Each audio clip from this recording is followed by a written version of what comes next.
Hello বন্ধুরা, এই যে থেকে থেকে নিম্নচাপ, এই যে 4-5 দিন ধরে সমানে বৃষ্টি হয়েই যাচ্ছে।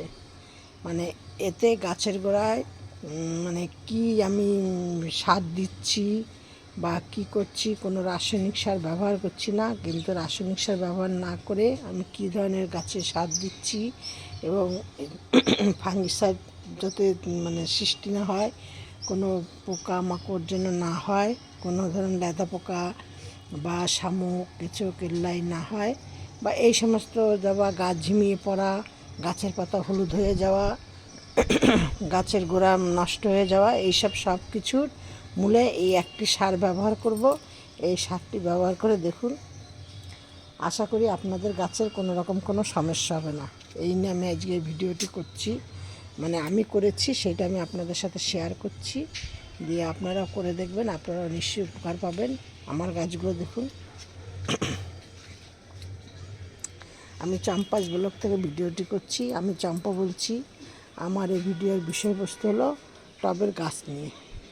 যে কোনো ধরনের গাছের মধ্যে আপনারা এই কাজটি করতে পারেন।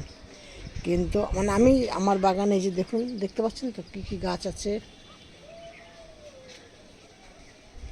এই সব ধরনের গাছের জন্য আমি একটা ওষুধই আমি এখন এই গাছের গোড়ায় মানে আজকে আমি সকালবেলা দিয়েছি, বা এর আগে একটু নিম্নচাপ হলো তখন দিয়েছি। এই বর্ষার জন্য এই ওষুধটা মানে এই সারটাই আপনারা ব্যবহার করুন, মানে খুব ভালো উপকার পাবেন।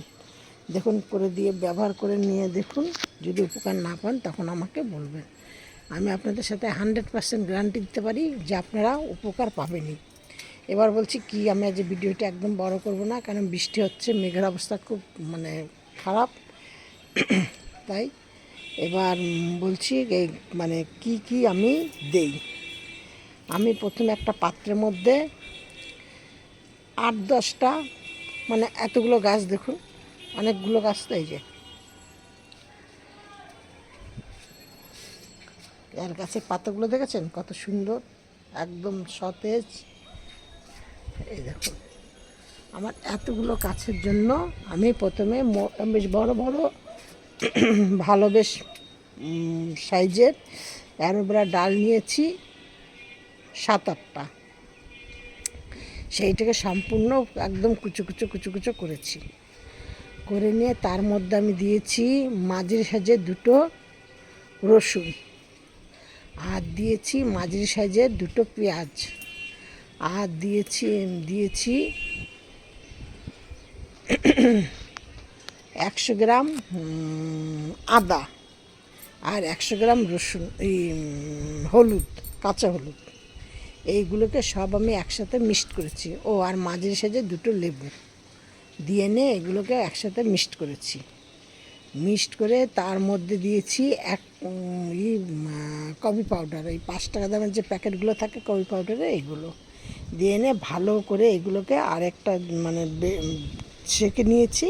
নিয়ে ভালো করে জলের সাথে মিশিয়ে নিয়েছি। মানে ছেঁকে নেওয়ার একটাই উদ্দেশ্য হলো আমি ওর থেকে একটুখানি নিয়ে আবার গাছে স্প্রে করি। আর যদি স্প্রে না করতে হয় তাহলে কিন্তু মানে না ছেঁকলেও হবে, কারণ আপনি তো ভালো করে পেস্ট করে নিয়েছেন। আর যদি আমি মানে স্প্রে মেশিনে দিলে দেখতে মোটা হলে অসুবিধা হয়, ওই জন্য বা কিছু থাকলে ওই জন্য একটু ছেঁকে নিয়েছি।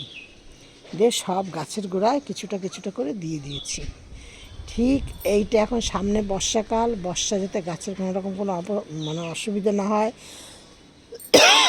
টবে যাতে কোনো ধরনের ফাঙ্গিসাইড তৈরি না হয়, কোনো রকমের পোকামাকড় না হয়, তারপরে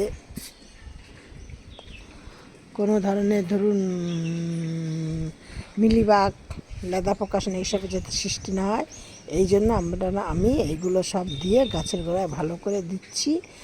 আর আপনাদের গাছকে স্প্রে করে দেবেন, আর কোনো কিচ্ছু সমস্যা নেই।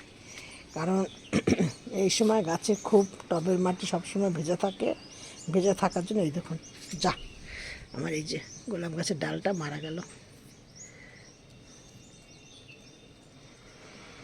গাছটাই আছে, ভালো আছে, কিন্তু একটা ডাল মারা গেল। দিয়ে ঠিক এইভাবে আপনারা গাছকে যত্ন করুন, দেখবেন আমি গাছকে দিয়ে এরকম রেজাল্ট পেয়েছি। আপনারা করে দেখুন, আপনারা ভালো রেজাল্ট পাবেন। দিয়ে দিয়ে এনে যখন গাছ এখন কিন্তু ঝিমিয়ে যাবে, মানে গাছের গোড়ায় এতটাই, আপনি কত গাছ সেটের নিচে নেবেন, দিয়ে গাছের টবে মাটিতে শুধু মানে সবসময় ভেজা থাকছে থেকে গাছকে কিন্তু মানে ধীরে ধীরে ঝিমিয়ে পড়ে মারা যাবে।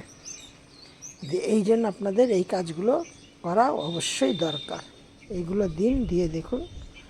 আর বেশি ভিডিওটি বড় করছি না, আমার এই ভিডিওটি প্রথম থেকে শেষ পর্যন্ত যারা দেখবেন এবং যারা করবেন এই কাজগুলো, আমার গাছগুলো দেখুন, দেখে নিয়ে আপনারা যদি মনে করেন করবেন তাহলে আপনারাও করে দেখুন, দিয়ে যদি উপকার পান তাহলে আপনারা আমাকে কমেন্ট বক্সে জানাবেন যে দিদিভাই আমরা ভালো উপকার পেয়েছি বা কিছু, যাই হোক উপকার পান না পান সবই জানাবেন।